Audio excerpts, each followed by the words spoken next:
Let's do this. Hi, my name is Jovin and I'm leading the Citibank Fraud Prevention Team. Hello, I'm Winnie. I'm the controls lead for the fraud team.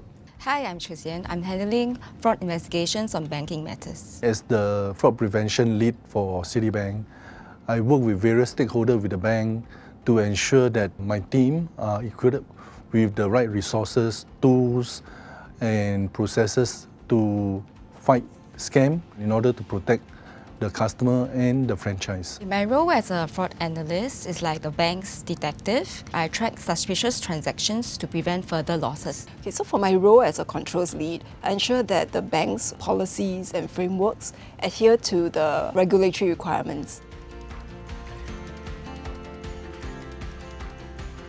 What's the most convincing scam you have seen recently? I feel that the fake friend scam is incredibly convincing these days. So the scammers impersonate your loved ones and they make use of your trust and compassion to blackmail you for your monies.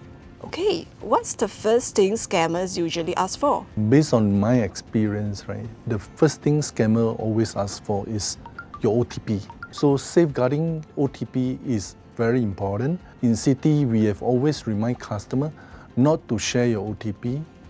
The next question is, why do romance scam work so well on people? Romance scam is all about emotions. The scammers will actually build the trust in victims. So when they have a bond with each other and there's affection, one of the days the scammer will actually ask the victim for a sum of money because of emergency needs. What are some red flags that should immediately make you suspicious? Okay, there are actually 3 key red flags to look out for. So the first, if the scammer calls you and tell you that, hey, I need this money urgently, I'm in some deep trouble, there's a strong sense of urgency in the call, that is a major red flag. And the second red flag is if you doubt the identity of this person who claims that he or she is. And finally, the third red flag is if the deal is too good to be true, that's highly likely a scam. So how can you tell if a caller is really from your bank? So very simple, if you're unsure, just hang up the call. What you can do after that is to call the bank through its official channels or phone numbers to validate if the bank did call you earlier. So what you should do is request the caller to trigger a authentication through the Citi mobile app for the caller to authenticate himself. The key tactics they always use is to work on your fear and to create urgency to transfer the fund for investigation. Always remember that no government agency or banks are able to transfer a call between bank to bank or bank to government agency or any vice versa. What should you do in the first 60 seconds of a suspicious call? Okay, very important, do not engage the caller further.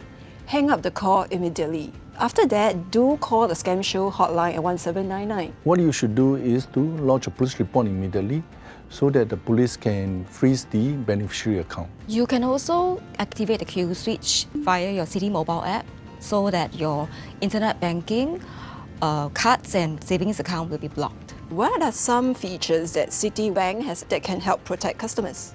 One of them is money lock, where customer can do it to lock away access fund from their account. And the second one, if they think that there are fraudulent transactions on their credit card or debit card, they can actually do what we call a card lock on the Citi mobile app. What are some preventive measures you can take against scammers? There are 3 very simple steps you can do, which is add, check, tell. First, add the Scam Show app into your mobile phone if you have not done so. It's free. It filters scam calls as well as messages. Second, check with the organization, check before acting. So slow down and verify with your organization if need to. And lastly, tell the bank, tell the police so that they can guide you on what to do next. And so most importantly, the faster you act, the better chance of preventing further losses. Banks can recall funds. That is not true.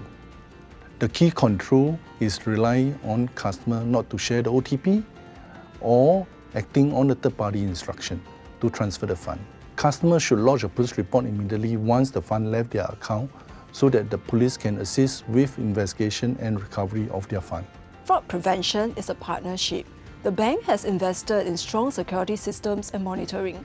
Customers should also play an important role to safeguard your own information as well as your funds. It only works when both the bank and customers stay alert. Fighting scam is a community effort. Everyone has a part to play. We should think twice before performing any funds transfer. Most importantly, never reveal your OTP. And always remember, you have the power to control any situation you're in. Do not be led by the scammers. Together, we are stronger to fight against scams.